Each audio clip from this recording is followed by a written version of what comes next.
Mama's on her knees at night. Yeah. Speaking tongue to keep the eating right. Yeah. Spirit move when you speak it right. Young Don, cover John, cause we eating like. Yeah. They wash you down at the bathhouse. Sister be with the kettle in. Closed doors when the wind is out. Yeah. Heavy draft, bring the devil in. Yeah, for the good look. Hard head, nigga, keep your nose in your good book. Preacher said the blood'll cover me to the good nook. That don't like no fire under you, then your wood cook. The wood cook's voice sing. One cold on a Sunday, purified by the fire. Back sinning on a Monday, both hands on desire. Look the devil in the mirror, you're stone cold lie.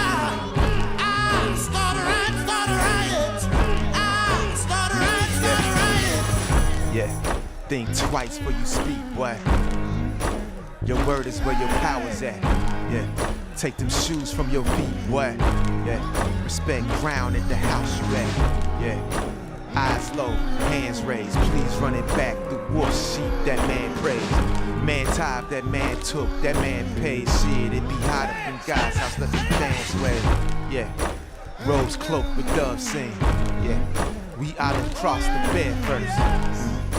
Bow our heads, we bow our heads. Bruh Steve, he oughta talk the prayer church. Yeah, let the seed go. Reach calm neighbor, good, clean for Domingo. Priest Joe C, so clean with the keys go. Old folks said John Juan with the king's glow. King's glow, boy sing. One cold on a Sunday, purified by the fire. Back sinning on a Monday, both hands on desire. I look the devil in the mirror, you're stone cold lie. I start a riot, start a riot. I start a riot, start a riot. One cold on a Sunday, purified by the fire. Back sinning on a Monday, both hands on desire. Look the devil in the mirror, you're stone cold lie. I start a riot, start a riot. I start a riot, start a riot.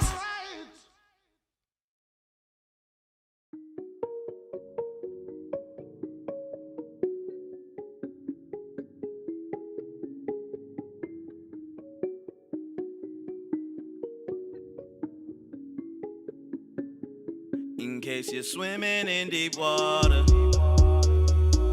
remember what they taught you.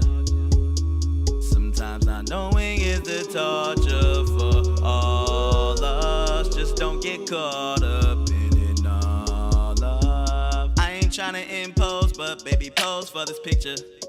Your soul is my elixir.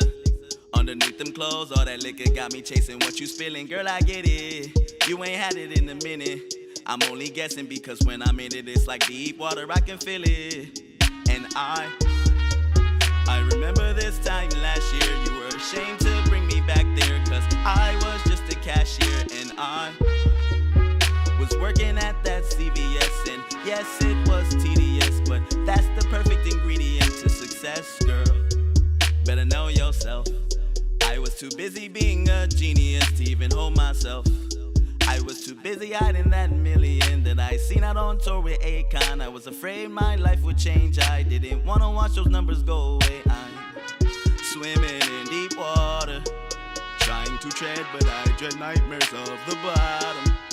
I'm misled, but I guess I can solve the problem. The deeper I dig, the more that I get that I'm the solvent. In case you're swimming in deep water, remember what they taught you.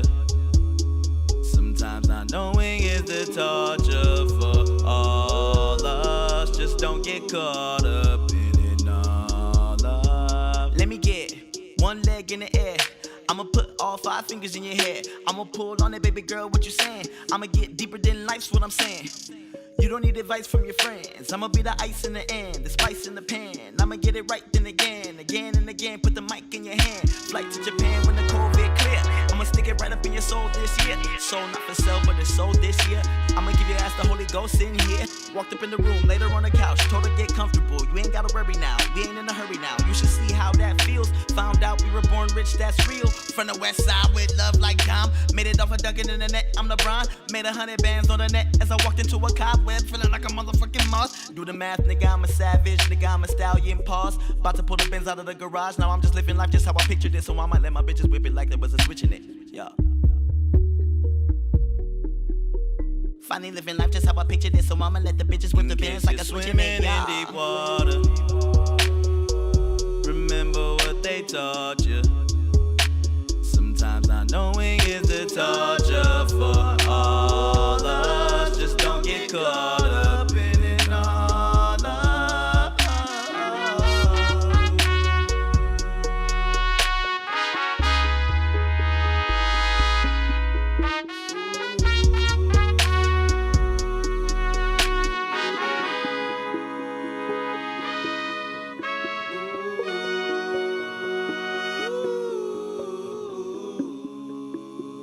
In case you're swimming in deep water,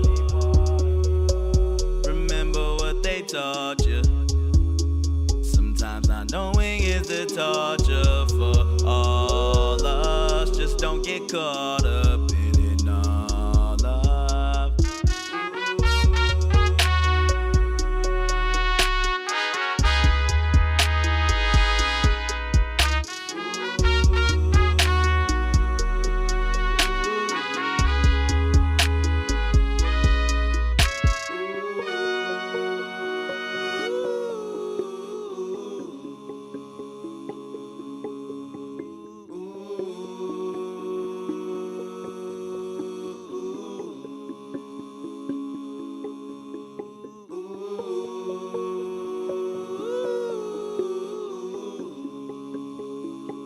In case you're swimming in deep water,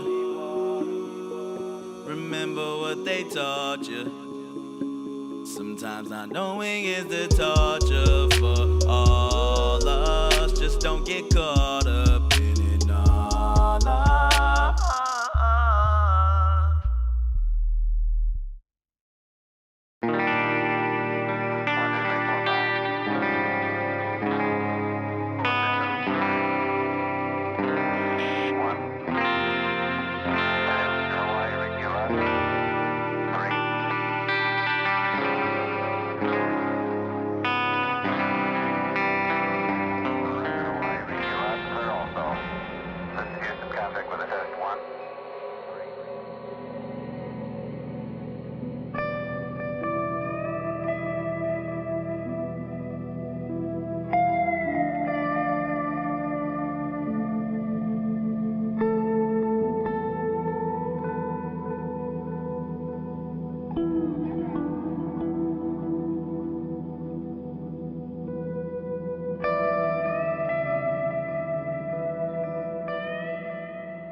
Hey, how's it going, everybody? I'm Ben from Universal Audio, and welcome back to Office Hours. Happy Monday, everybody. I hope you guys had a great weekend.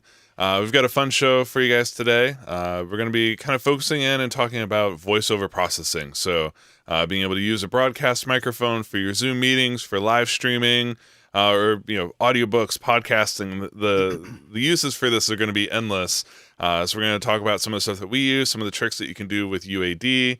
Good to see a lot of familiar names and faces there in the chat. And I've seen some interest. You guys are also doing your own live streams and and looking for if you're gonna step up your Zoom audio game, we're definitely gonna show you guys some tricks on how to do that.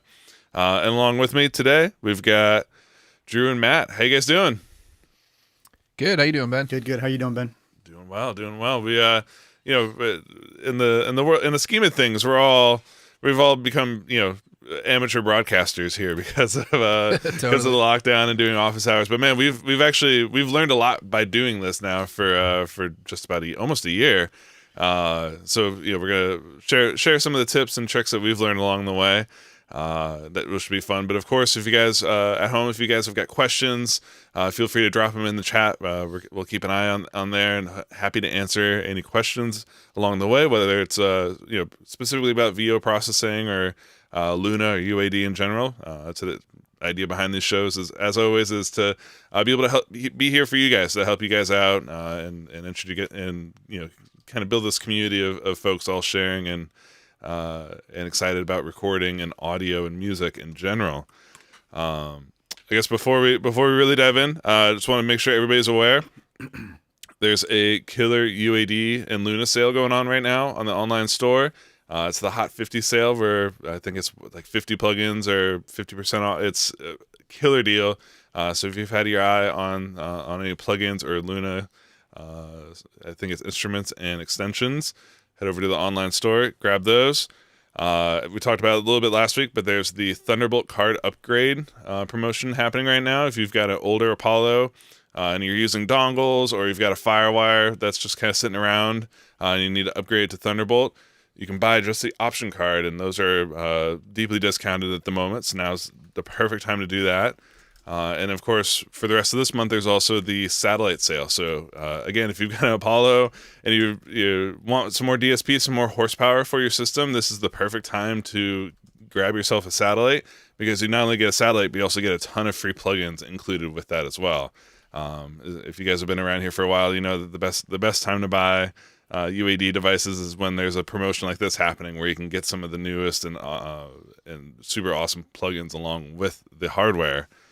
And then last thing, hopefully if you guys are following along, if you're enjoying the stuff around the UA effects pedals, just want to make sure everyone's aware there was an awesome live stream, not on our channel, but over on JHS last Wednesday.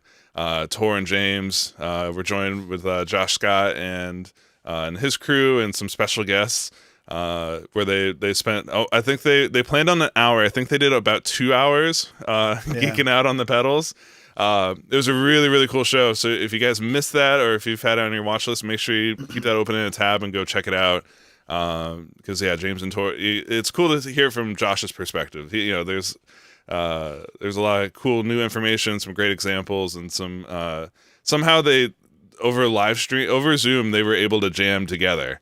That was the coolest. That was the coolest segment, right? Because I think I can't remember if they mentioned it on air how they were doing it, but I'm pretty sure they were all just kind of anticipating what was going on and then playing, kind of playing in time and guessing where the chords were going to lie. I know it's like when James did his first one, he was just kind of like, let me do a little ambient, kind of a thing that doesn't really need to be like super locked in time. But it was really cool to see nonetheless, and really fun to see more and more people, kind of experiencing just how good these pedals sound. Like there was a great quote in there, Josh over at JHS was like, this is it. This is the memory man. Like people are just getting blown away by the quality and the detail inside these pedals. So yeah, be sure to go check that out if you haven't already. I will check in here on the comments in a second, but let's talk about VOs just in general. So, Matt and Drew, I guess typically VOs it's different than say processing a singer, right? Like the goal of a VO is slightly different than when you're recording a singer. How do you guys approach it differently? You want to go first, Matt? You want? Oh yeah, sure. I mean, I don't do a whole lot of recording singers, but for recording VO, I mean, the main thing that I'm going for is like clarity. I mean, that's the whole purpose, especially with like the tutorial videos. You really want people to be able to understand what you're saying, and not to be fatiguing to listen to for 5-10 minutes. And yeah, just really making sure there's nothing distracting in the recording, noise or pops and clicks or anything in between the VO lines that'll distract from what you're trying to convey to people. Drew probably has a different take on it because he records a lot more singers. Yeah, I was gonna say I'm just sort of the exact opposite. I'm the yin to Matt's yang or whatever. Whereas for me it's a new area for me. And doing these podcasts, and I've done a lot of investigations and stuff. For example, I started out on the SM7 and then transitioned to a Sound Deluxe mic, just because I felt like it sounded better to me and it was a little bit more in keeping with what I was doing. But yeah, Matt's right in the sense that with a vocalist, a good vocalist will sort of work the mic. They know how to work the mic. They know how to get closer for the intimate sections and pull back and use proximity effect to their advantage and so forth. Whereas very often, with VO stuff, it seems you don't want that overhyped sound. It gets fatiguing, right? Too much boom in the voice and it'll feel a little bit overwhelming and not informational as opposed to entertainment driven. So yeah, I'm kind of the opposite of Matt in that sense. So.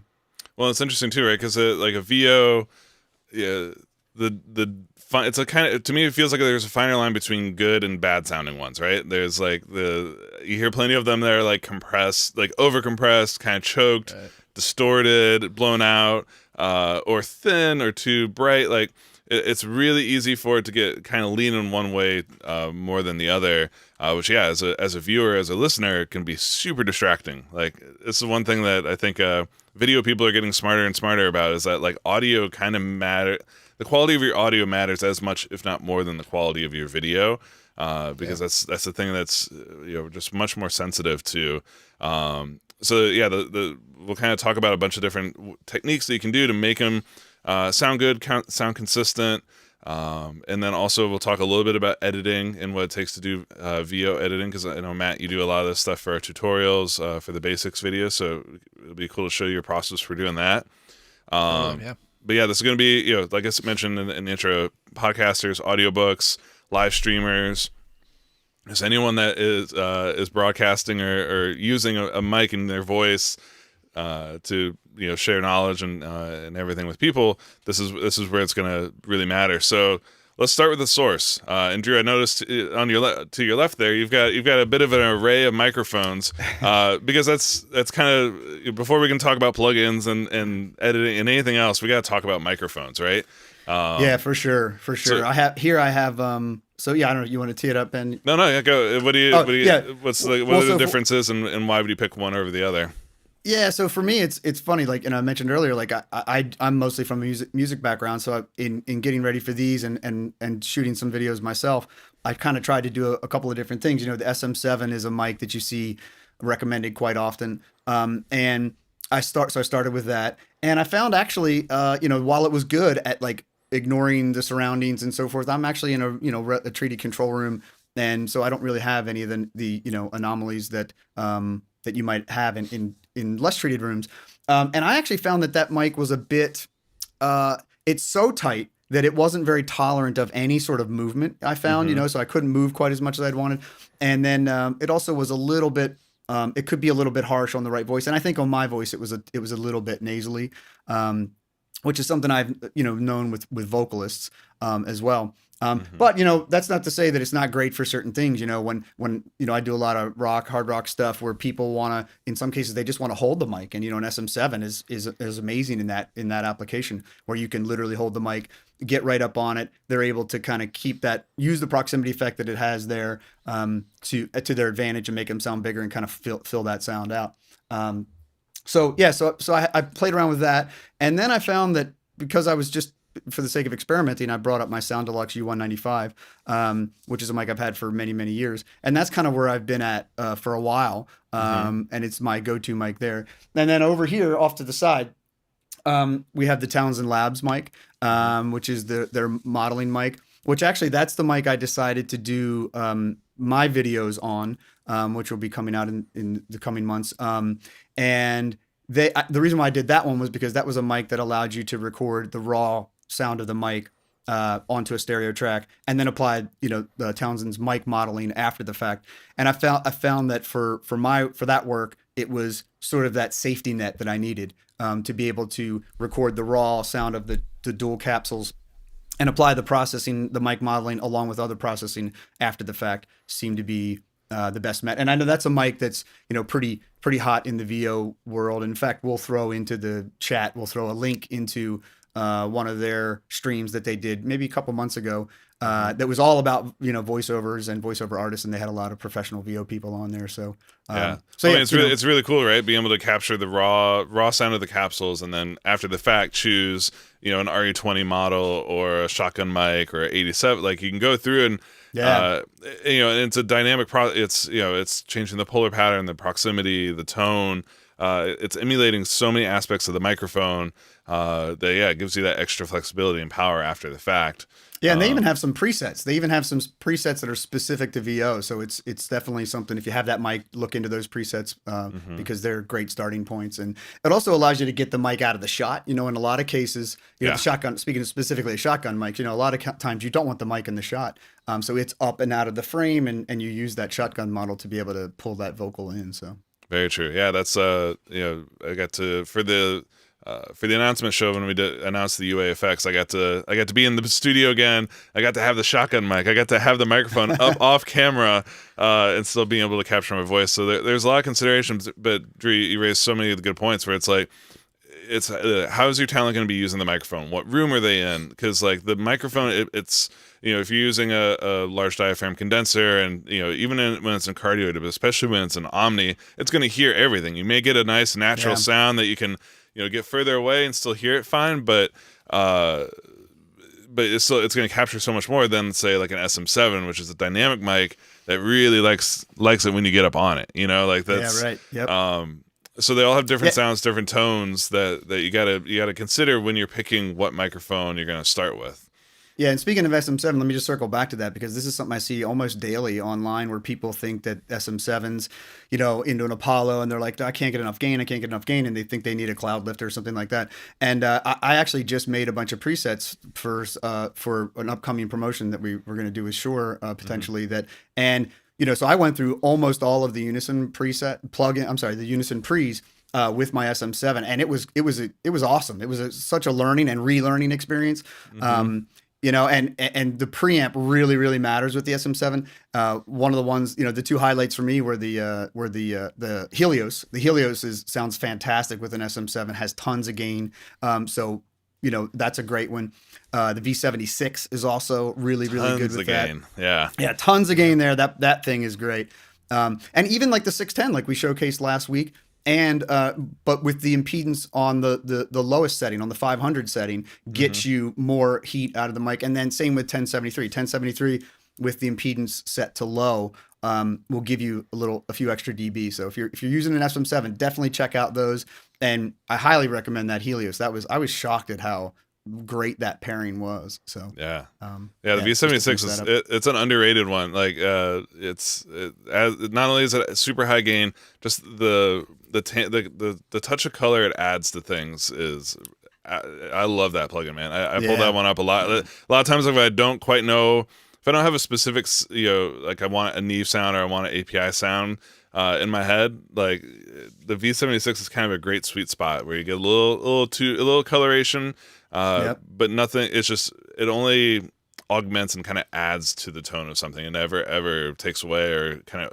It's hard. It's a hard one to kind of overdrive and make sound nasty. Yeah. And somebody was asking in the chat whether these would apply to ribbons as well. Ribbons are passive ribbons are notorious for low output. So yeah, basically any time that we're talking about needing to get enough gain out of an SM7, those would probably apply to ribbons as well. Anytime you need more gain. Nice. And Matt, I know you're a loyal SM7 user. Any tips from all your years using that? Yeah, I mean the Unison plugins are great for them because most of them have that like non-colored output gain control. So you can kind of set the pre to get the tone that you want, and then you have plenty of gain at the output just to boost it up without coloring it at all. So yeah, I mean you definitely don't need a cloud booster. Any of the Unison plugins really will work for an SM7B as long as you gain stage it right.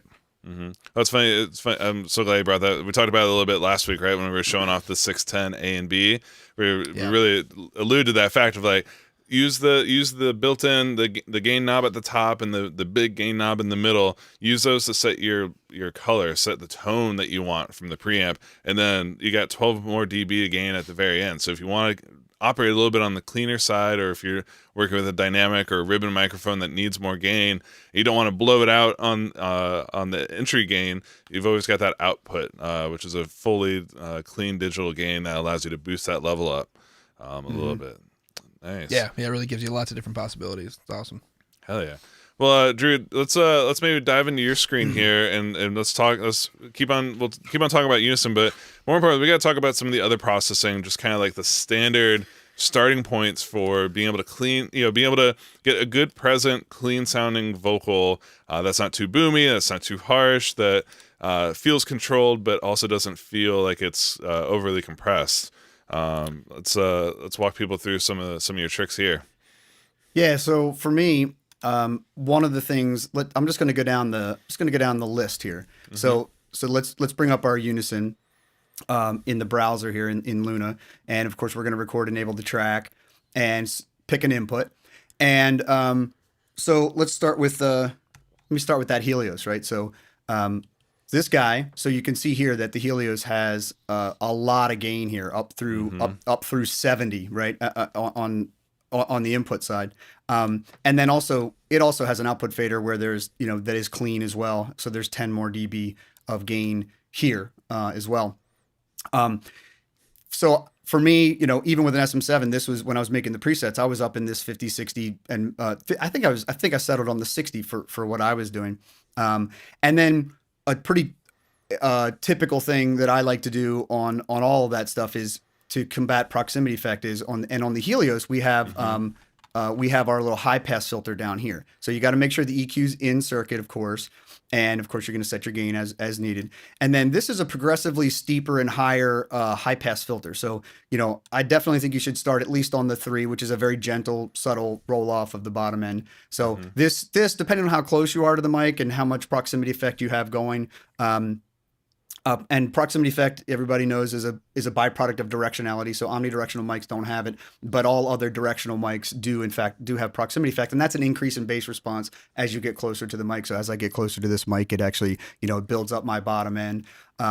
And too much of that in a VO situation, as we said, could be fatiguing. So I would start with that. I don't know about you guys, but I also find that I am cutting a lot typically. 700-800 kind of a honky range. Sometimes you're in the 400 or 500 range for boxiness, but I find that for voice, I'm often pulling out a little bit of 700. So for that, the Helios is great because it has a stepped semi-parametric EQ, and its lowest mid band is 700 or 0.7. It's right in that sweet spot. It's right in that sweet spot. We need to pull some nasalness out. Exactly, right on that. And so, of course, you want to change this button is from peak and TR for trowel, this is basically sort of an old school English way of saying boost and cut, right? So TR is trowel, and it's going to remove it. So now this becomes a cut. And it's a big, broad, sweeping stuff like a lot of classic gear would have been. But I find this is a beautiful way of just sort of getting rid of some of that, like you said, Ben, that honky stuff. So this is definitely try this on as the front end to anything really. And then for me, from there, I think you're going to want to go into some sort of potentially some sort of gain control situation. So I don't know if you want me to keep going on a chain, but okay, cool. Yeah. What would you do next? So now you've got your gain. You've fixed the bottom area. You've kind of fixed that middle area. So then what do you follow that up with? Yeah, so in this case, I would find, you might find that you want to do something super clean, right? So I'm going to bring up this guy here. Never before seen on office hours.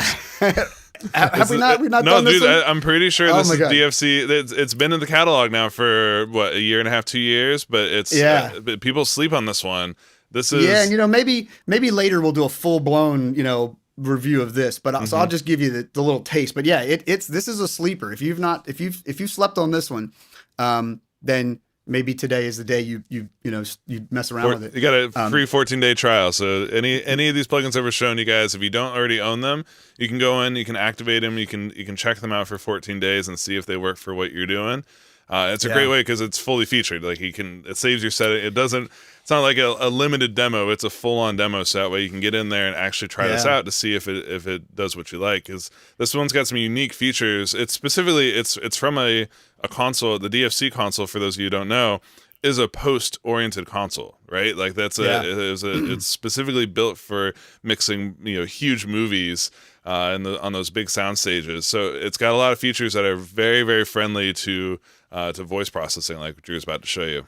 Yeah. So what I would do in this case is I've already done the high pass, so I probably wouldn't do that here. But this, I particularly like the.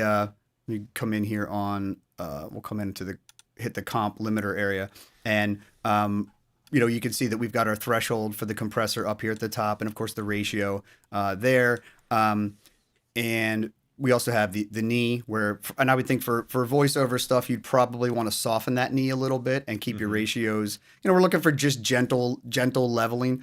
So you wouldn't want to do super hard knee there. And let me just make some extreme settings so you can see the knee adjustments. If you're not familiar with what the knee is basically the behavior of the signal in and around the transfer curve. This white line is the transfer curve. It basically shows you what your audio is going to be subjected to with input on the horizontal axis and output on the vertical axis. So, and with a hard knee, you can see that you're going to go directly from an uncompressed state to a compressed state, which can be great if you want something to pump and you want it to move. But if you're looking for smooth, then you want to take the knee and you want to soften it. And as you can see, what it'll actually do is it makes this transfer curve more gentle and makes your audio flow into and out of a compressed state in a more smooth operation. So, and the nice thing about the DOC too, right, is that as you guys are noticed, it's a compressor and a limiter.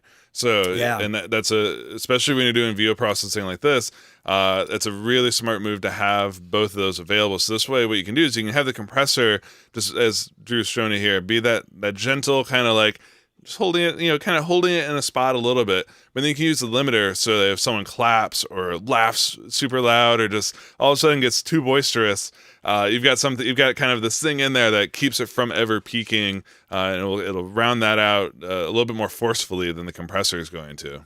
Yeah, so you might keep the attack of the compressor at at 10 milliseconds or 5 milliseconds or something. Meantime, your limiter, you might have it at 70 microseconds or 0.7 milliseconds to really grab that high stuff that Ben was talking about, just to kind of protect that final output. It's also got a really great expander gate on it here. So there's discussion in the chat. There's discussion in the chat when we started talking VOs about they were raising hands on who hates gates and expanders, and they're misunderstood. Gates and expanders are essentially. Let's talk about why you'd want to use a gate or expander. It's that noise floor eliminator, right? So like air conditioning, fans in the room, dogs in the background, like stuff that falls under your speaking threshold. It just makes for a cleaner, a little bit more natural sounding experience. If when it dies away, and especially when you're doing something like this, right, where you've got multiple speakers. If Matt's mic didn't have a gate on it and he had a fan in the room, you'd just hear this constant kind of happening all the time. It can be distracting. It can just be a little bit annoying. So this is where a well dialed in. I'm partial to expanders over gates because of the smoothness of them. A little bit of expansion really just cleans up the sound in a nice way without you potentially losing losing any details. So Drew, let's talk here a little bit about expanders and some good setting pointers for people to start with. Yeah, so when it comes to expansion, remember, a lot of people, and some things default, like some people think that, I have to do 80 dB of gain reduction, right? That's nothing could be you can soften it, right? Mm-hmm. So you can expand, but maybe you only want to knock things down by 10 dB, right? 10 dB is quite a lot. I mean, every time you drop 6 dB, it's half as much. So to do 10 dB is quite a lot of attenuation. So don't be afraid to kind of do that. And you can see it here on the display. When I go down, it's actually showing me on the display here the amount of. So when you think about it, you can think about this, the white line, the transfer curve is actually what your audio is going to be subjected to. So up here, it's going to be compressed when it's on the high level stuff. And then on the low level stuff, it will be downwardly expanded. And, of course, adjust all this to taste. If your attack is set too fast, then it could potentially get a little sputtering, like in and out. Yeah, exactly. And open up a little too early so you can slow that down. Your release, of course, is, you can again adjust that as needed so that it doesn't feel like it's lopping you off or anything. But yeah, play around with these things. And I think the biggest thing is just this depth thing is just like, don't go crazy. Too much attenuation, too much gain reduction. It just sounds artificial. It sounds fake. And you don't want to go from, full voice to dead, digital black or so, Exactly. Yeah. So I 100% agree. That's the first thing I tweak whenever I'm working on an expander gate is I'll go nuts with it at the beginning to try to find where I want my threshold to be. So letting the depth be huge so it falls off a cliff. I want to know where my point is, like where's my noise floor, where's my just room, kind of where does it activate. All right, and then I set the threshold just a little bit above that so that I'm confident that anytime I speak it comes through. And then sometimes what I'll do is like I'll give it like little cough tests or whatever, just like can you still hear like when I make little gestures with my voice.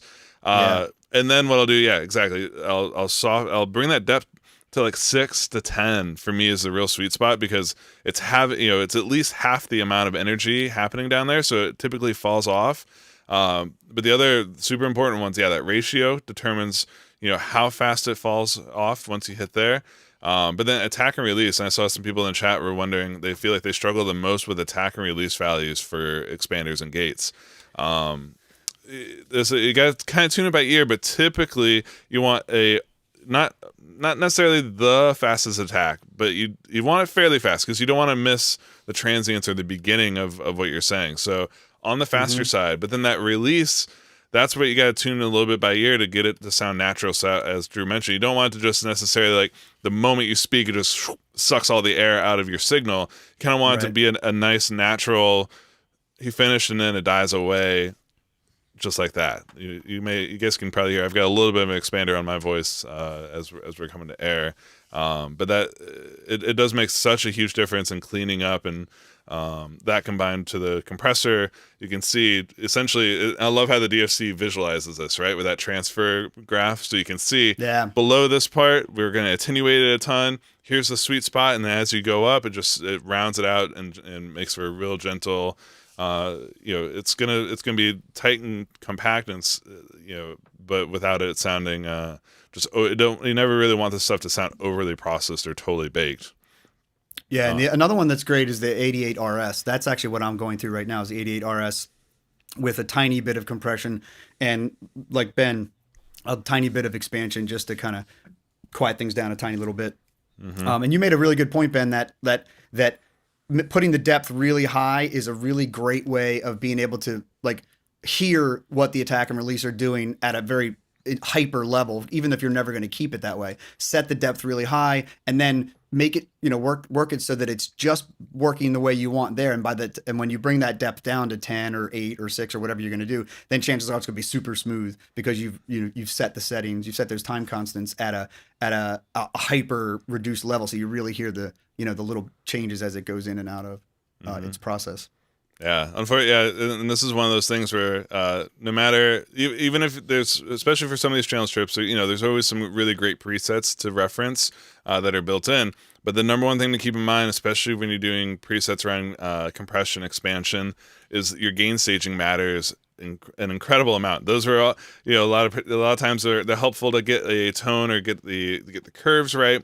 But where the thresholds are situated changes based on the mic and the performer and everything. So it's something to really keep in mind is minding where those are and learning to customize those as you're setting up a chain like this. So we've now talked, preamp, some EQ, some compression, some limiting, some expansion. What would be the next step in developing a chain like this for you, Drew? Yeah. I would probably be, I would think a de-esser, which I love our de-esser. I know it's an oldie, but man, is it. Dude, the precision. It's so good, man. It is so good. So it's transparent. It's so good at pulling this out. And for anyone, if you're slightly newer to this, like let's explain exactly what a de-esser is, what it does, and why it's important. Basically what a de-esser is it's a compressor whose side chain has been tuned to only react to high frequencies or sibilants, right? Those sibilant circuits, and of course, some of them, that's what it is in a nutshell. Some of them give you the ability to adjust whether or not it's doing the full bandwidth or across the entire or if it's splitting the range. Honestly, with the precision, I just love the factory default. I just literally love the factory default. It's great.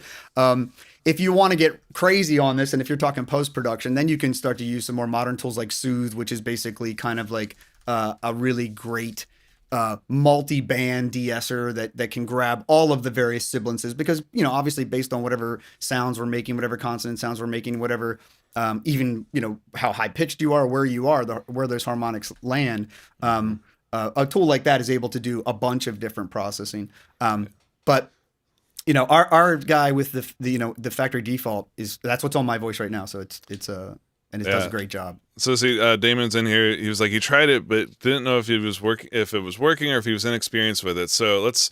So it's a fairly simple interface, as you guys can see. It's three knobs. So let's.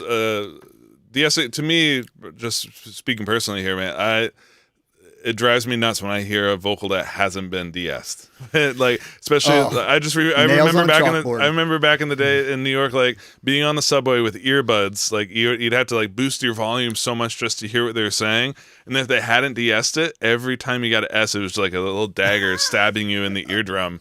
So it's super important for your listeners, for your viewers, to have good de-essing. There's such a thing as doing too much de-essing, and we'll talk about that. But so the important thing here, as Drew mentioned, is the factory default, the frequency, the 6.5K. That's basically where the compressor is listening from 6.5K and above. So anything that falls in that region, that's what it's listening to say, hey, should I compress? And then that width control is now controlling, should I just operate just in a bell curve, like right around there, or should I do it as a high pass, from there to the tippy top? And then to me, the button I immediately hit right away is that split button. So when you have it split off, what it's going to do is it's going to compress your entire signal, but based on listening to that region above 6.5K. Whereas when you say split, now it's just going to compress the 6.5K and above. So it will leave the body of your vocal untouched, but compress that top end as it jumps out. And then, so personally, I always leave it on split. I leave that 6.5, like I tweak that sometimes, especially a female vocal. Their S is actually a little bit lower than male S's for some reason. So I may bring that down to like 4 or 5. But yeah, as Drew's showing you here, that S button in the middle allows you to isolate it and hear what you're working on. So it's not a mystery as to where you're pointing your de-esser. And then it's about the threshold. So you just bring the threshold till you see it taking action on S's. So like when I'm setting up my vocal chains, I'll sit there and I'll either play back audio into it and find a very SC section of the vocal, or if I'm doing it on a VO like this, I'll just sit here and just Sally sells she sells by the she. I'm not even gonna try. But I want to see it. I want to see it acting. I want to see it working, and I'm gonna use my ears to judge. Is this enough? Is it too much? Because when you go too much, you start sounding like you have a lisp because you lose all the S's. A de-esser can very much rob you of that presence. So the bottom line, like to answer Damon's question directly, is a good de-essing you shouldn't even notice. Like exactly. When you turn, you should only notice when you turn it off. Like, but if you hear it working, you're probably doing too much, because the idea is that you're just restoring the natural balance of those sounds with, through processing, we throw those harmonics out of balance. And so yeah, if you don't notice it, or if it only sounds bad when you turn it off and it sounds normal or good when you turn it on, you're probably doing the right amount. Well, and let's talk about a little bit about, why is this unnatural? Because typically when you're speaking to a person, you're not 3 inches away from their ears. So like our voices sound very different when you're this close to a microphone versus in a natural conversation where you're, hopefully 6 feet apart, at least, but back in the day, you used to be able to get 3 feet away from people. But air, the function of, if you guys ever try this, putting a little bit of distance between your talent and the microphone, the physical properties of air do a lot of this stuff for us. It kind of de-esses it, de-harshens it. because of that distance. And same with like compression. Like it kind of acoustically, you're getting a lot of these properties when you have distance between the talent and the microphone, but that adds a whole nother set of problems of distance, because now you get more reflections from the room, which is why it's so desirable to be closer to the microphone, and then make the considerations that we're showing you guys here today of cleaning up the bottom end, compressing, expanding, and de-essing. Because these are essentially, as far as I can tell, Drew, right? These are the essential moves, right? It's like get yourself some good gain, make sure your tone is how you like it, compress it, limit it a touch so it still feels natural and responds to the voice, expander or gate just to clean up the bottom of the sound so it's not noisy or roomful, and then DS or do any sort of like targeted precision dynamics after the fact. Yeah, and if you're just getting started with this, don't be afraid. One of the benefits of the UAD platform is you can do all of this in low latency without committing it, right? Yeah. Everything I'm doing, I could just as easily, minus Unison, I could just as easily be doing here in the inserts and only monitoring with it. So if you're doing some VO work or something and you're feeling a little bit hesitant, then feel free to just print it raw and then play around with it later, like I was doing with the Sphere. Totally. Of course, everything we're doing, if you're doing a Zoom or if you're doing a podcast or something, then obviously you got to have it in real time, and that's one of the benefits of having this DSP on your interface that's able to do all of this and send it out to the world sounding good and making you sound pro. I was like, yeah, we all your coworkers at the meetings. I was like, man, we just dove straight into like showing you guys what to do here, but yeah, we skipped over the amazing part about being able to do this with Apollos and with UAD is this is all real-time processing. Like you're hearing all of our voices coming through this, coming through signal chains similar to what Drew's been showing us here. And the fact that we're able to craft this on the fly and it's coming straight back to our headphones with no noticeable latency, like that is the real magic sauce that make, I'm sure we're speaking to a lot of Apollo and Unison fans already in here, but for those of you who are new to the platform, this is the real power of it, is that you don't have to do all this after the fact. You can do it in real time. So if you're streaming or even if you are doing audiobooks or podcasting, being able to commit these sounds as you're doing it just saves you from having to do it later, and it makes the whole editing process that much easier because your captured sound is there. Like you've already got the tone and the shape of the sound is already committed. Yeah, and I'm a huge advocate of committing things, and one of the, first of all, it makes your life easier down the road because the better you get it now, the less you have come mix time. And then also another thing that a lot of people don't consider is that the talent, the artist performs better when it sounds better in the phone. So like the time spent, finding the right unison pre, the right chain, the right signal chain.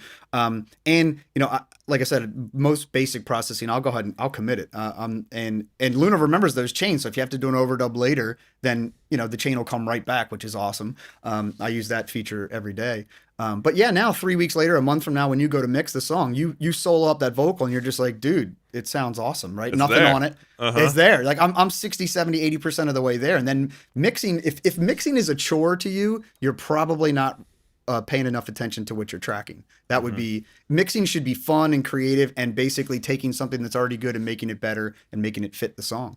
Totally. It shouldn't be, a laborious thing where you're, well, it's you're trying to re-engineer the session. I'm seeing some great comments here in the chat. Like Damon's shouting out, like, dude, as an artist, you perform better, and it goes even for doing VOs like this, right? Like being able to hear myself clearly back and know what I'm delivering at all times is in a good range and has the tone that I like.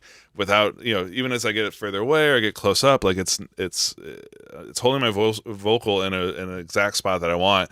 Getting that feedback in real time and not having to like save it for the mix. Such a huge difference. 100%. When I saw another good, someone was asking if Sentry Channel would be a good all-in-one VO processor.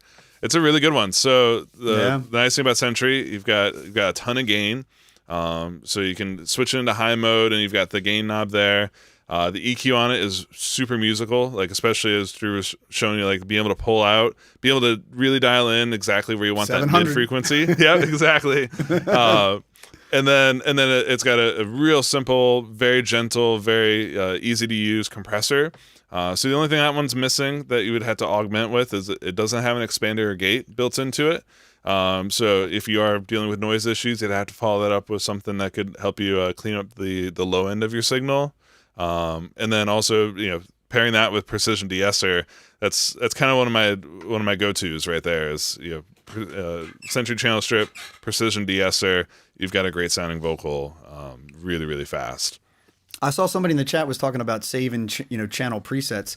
And while we don't have that specific feature in Luna yet, there's a way of, as a part of your template, if you pre-build a bunch of tracks, remember, Luna will remember unique input chains per track, provided that console tracking mode is turned off. So feel free to make a Luna session and create as many tracks as you want. We've shown it, Ben. You've shown multiple bass setups and guitar setups. So feel free to make as many tracks as you want and build unique chains for them. And they can be there right in, label them up, vocal 1, vocal 2, vocal 3, whatever. And then label them up and put them in your template. And then you basically have customizable chains. The other thing you can do is you can use all of your channel presets and or console sessions. If you turn on console tracking mode, you can arm a track in Luna and it'll pull those settings into Luna from console. So lots of cool options there until we have that feature. Yeah, and as you'll notice, all of us are speaking through. We're doing all of this work in console, and then there's a cool feature in console that allows you to isolate a track. So for all of our vocal inputs, we leave these set up so that way we can come do the show with you guys every week. There's a channel that exists in all of our consoles that has our individual VO settings, and then when you at the bottom of console, when you select that chain and you right click and you select isolate, that means that console will always load that channel with those settings. So you're always good to go. So if you are doing, podcasting, live streaming, or Zoom meetings, and you want a chain, and you guys probably notice that when Luna takes over, it'll take over unless a channel is isolated. So make sure you're checking out that feature as well. But this is a great transition, a great way to get into the other side. So we've talked about the real-time processing, about the signal chains, and kind of getting a good, strong signal for your VO. The other half of it is, how do we do editing? So say you are recording a podcast or tutorials or audiobooks. The next step is, after you've recorded everything, is to go through and do some VO editing. And one of us here has done more of this than the others. So Matt, you've been living in this world for a while now, doing the Luna Basics and Apollo Basics videos. So let me share your screen and let's give people some tips here about how to approach VO editing specifically in Luna. Right on. Yeah, that was a great introduction, because that is the first thing I do whenever I go to record VO is get everything set up in console the way I want it. I usually commit to the effects. So then when I come into Luna to actually edit, a lot of what I'm doing is just cutting out silence, rearranging things, finding the take I like the best, and not as much emphasized on making it sound better, because I already committed to a great sound on the way in. Yeah, I think it kind of breaks down into 3 kind of main parts of the process. And the first thing would be like versions and comping. When I'm recording VO, I'll usually record the whole script a couple times in a row, as a couple different takes, and then I can go back in and pick the parts that I like of it the best and comp that. So yeah, I'll show you how to do that first. Here in Luna, I have a VO track with 2 different takes. So these are just, I read through the script all the way through. There's parts of it I don't like, there's parts of it I do like. Now I want to go in and pick out each individual phrase that's the best from each take and comp them together into one final VO. So the first thing I'm going to do is create a new version here, which I can do with Control \. I'm going to go ahead and rename it. Rename it comp. So yeah, this is the version that I'm basically going to move all the phrases that I want to keep into. So let's say, just to start with my first take here, say I like this phrase and I want to keep it for my final comp. The easiest way to do this, and Luna makes it really easy by removing some of the key modifiers. C and V can be used to copy and paste. So I want to copy this take here. I'll hit C. Then I can use the shift up and down keys to get to my comp track. And you'll notice it keeps the same area highlighted, so I don't have to go back and find, where was this exactly on the timeline. It's already highlighted. And as soon as I hit V, it pastes it right in the same spot. So now I have that phrase from take 1. Let's say in take 2, I like the second phrase a little better. So I'm going to highlight that here in Luna. Again, hit C, go shift up to get my comp, V, and then I have that phrase. And you can see I can basically build a super take from these first 2 takes just by going through each phrase individually and doing that. And I think another thing that I do a lot with editing VOs is sometimes the order that you say things isn't exactly the way that you want it when you're actually watching the video back. So when you have things scripted out and you record it and then you're actually looking at how the script plays against the video action, you might realize that, oh, I should have said this first, or I should have said this, later. The shift editing features in Luna come really in handy for that kind of stuff. So in this example, let's say this part of the VO I want to actually place after this other part. There's slower ways to do it where I can copy it, make a new space for it, drag it over. Luna makes it much easier though. So for example, I can instead of doing command X, which would just do a cut and leave that blank space in there, I can do shift X, which is shift cut. So it cuts out that phrase and closes the gap. So now I don't have to go in and move this clip around. It's just perfectly where I want it. And then say I want to put this phrase later in the script, I can now do Shift V instead of Command V, and it's going to do the same thing. It's basically going to paste it in there and move whatever's after it to the right by the same amount. So I can do that one more time, Matt, just so we can see the waveforms on the right, how they move when you Shift V. Yeah, let me zoom out a little bit so you can see it. So yeah, I already have it copied, or cut rather. I'll do Shift V, and it just shifts everything down to the right to make space for that clip right where I pasted it. Man, we've touched on this workflow once or twice in last year, but again, every time I see it, it's just how powerful the shift edits are. So if you guys are following along at home, and by the way, Matt, you blew some people's minds with those shortcuts you just dropped of shift up and down to go through the takes. Yep. If you've been clicking a lot, you guys watch more Office Hours with us because we got you guys back. But yeah, shift up and down to go between the takes makes comping so much easier. And then the fact that you don't have to do Command C, Command V, Command X to do the initial operations. You can just do X, C, V. But then when you add shift to them, that puts you into the shuffle edit or the shift edit modes, where you're now able to subtract and close the gaps and paste and open up space, which is especially relevant for VO because that's typically what you're doing, right? Is like you're kind of wanting to like, oh no, I need to move this whole sentence from here to here, and rather than splitting and moving and hoping that you don't have. This gets really problematic if you have multiple regions on the same track. If you move one, it'll overlap the other ones, and your edits won't be carried out throughout. Whereas when you use Shift Paste or Shift Cut, all the clips, all the regions in that track move together. So this is it's probably the number one thing you need to know about VO editing in Luna is shift edits are your friends. Yeah, and I love how we laid out the keyboard shortcuts too. You don't have to remember new shortcuts. All you have to remember is replace Command with Shift in any of the or most of the editing shortcuts, and it works like the shift editing. So, and you'll never accidentally do it.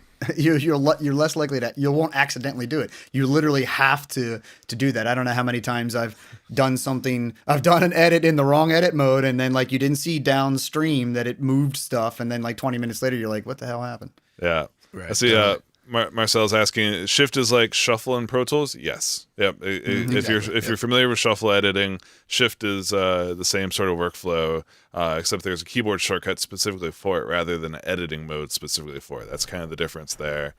And Logan's asking about markers, and they will if you shift click to select your marker ruler. Right. So if you're doing one of these edits and you want your markers to follow, then be sure to shift click into the markers ruler so that they get added in. Mm-hmm.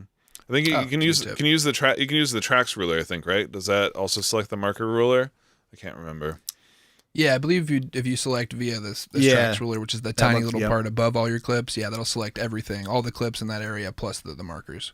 Mm-hmm. Cool. Yeah, you can see the gray area.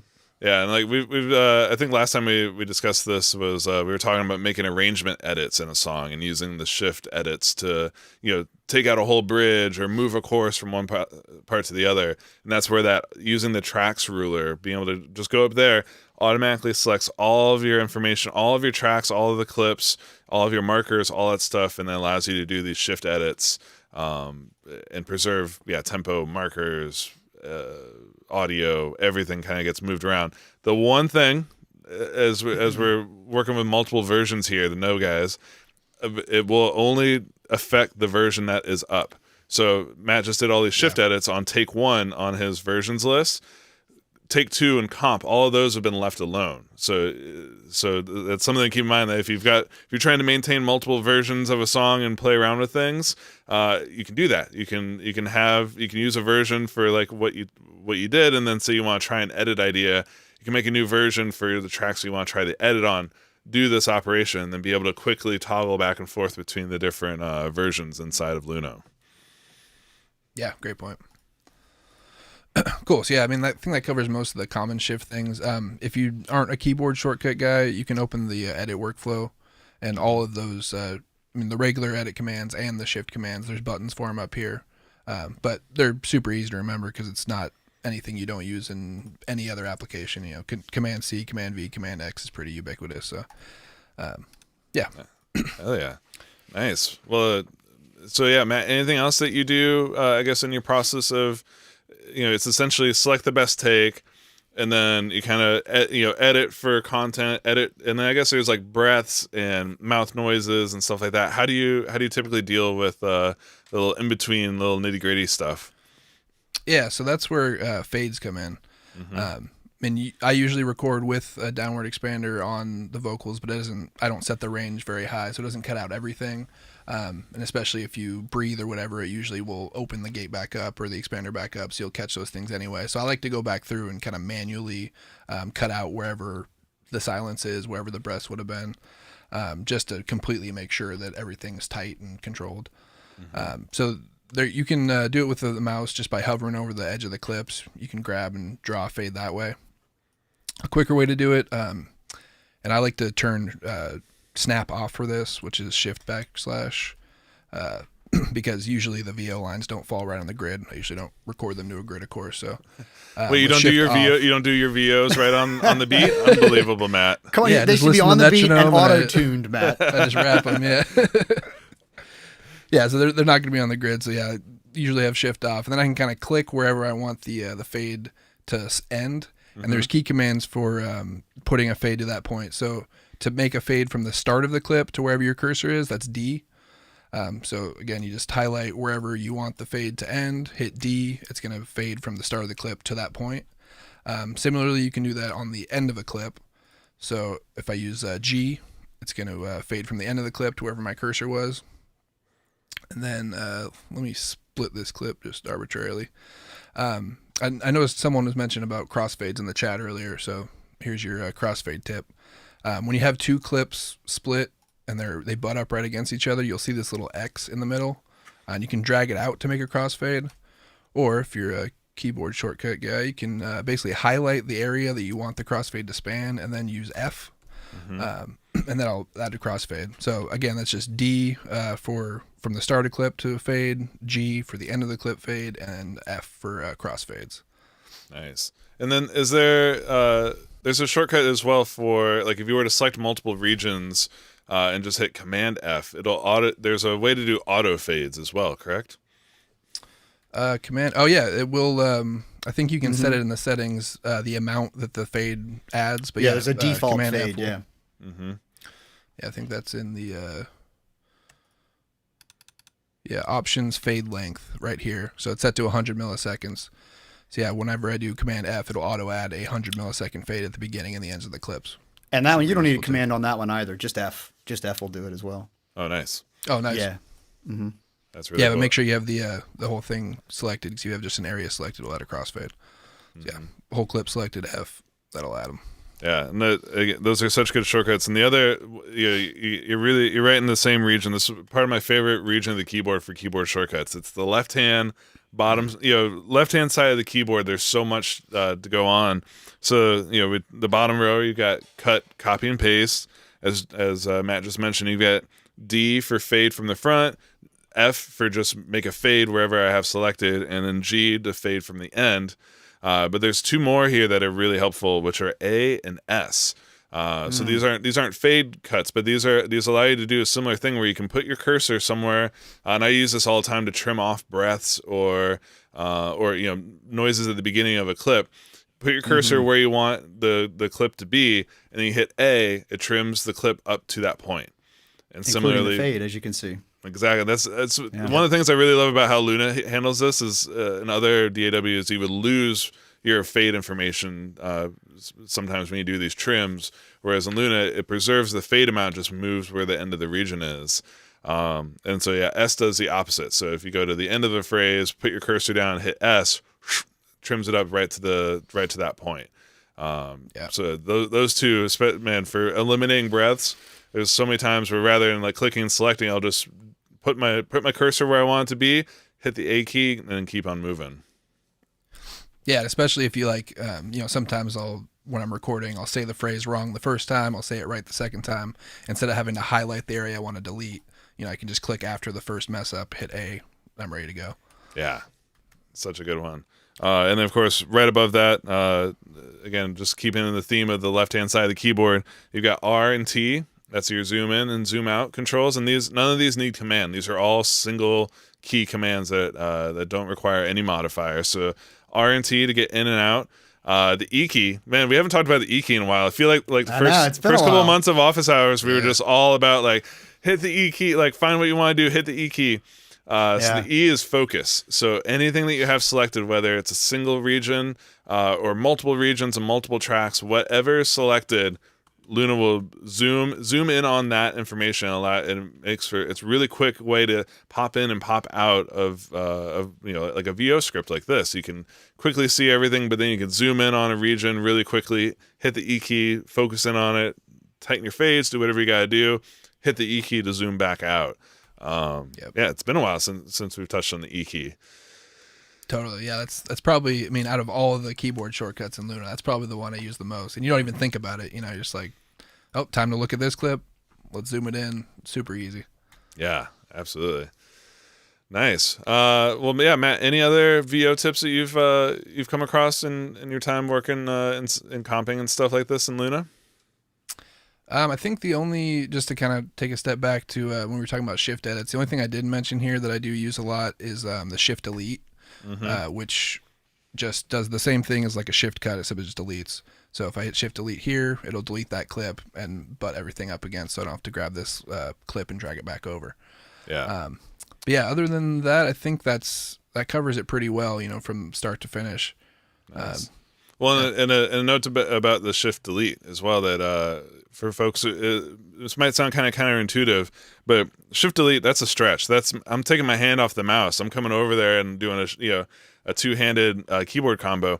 You can actually use the shift X, so you can cut something. You're getting the delete action. It's stored in your clipboard, but then as soon as you store something else in the clipboard, it's gone. So shift delete, obviously works really well. But if you're in speed mode, like I am often when I'm trying to edit these things, I just want to get it over with as fast as possible. You can use cut just like you would a delete, with no real downsides. Yeah, great point. And I guess just to round out the shift editing things, another one that I'll use sometimes is, say I forgot a particular phrase that I want to put in there. If you highlight an area and do shift I, it'll actually insert space and shift everything down to the right. Then I can punch in and record whatever I missed, in that empty space. So that's another good one. Nice. Man, we gotten very shifty today. I like it. Yeah, very shifty.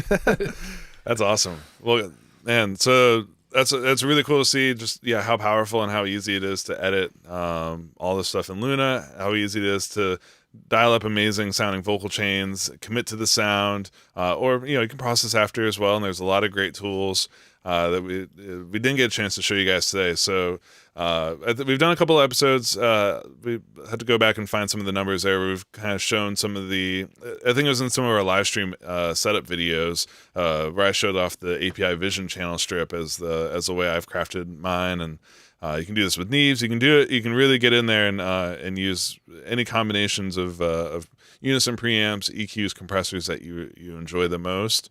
So the let me see. I think, Drew, I know we had one more thing on our docket, but we're kind of running over on time already. So I think we should probably punt. We wanted to do some more plug-in tips for you guys, but I think we'll save that one for next week if we have time next week, because next week's also a monster show. We've got planned for you guys. We're going to be diving into the cues inside of Luna and console. So odds are we're going to be talking about cues the entire time next time as well.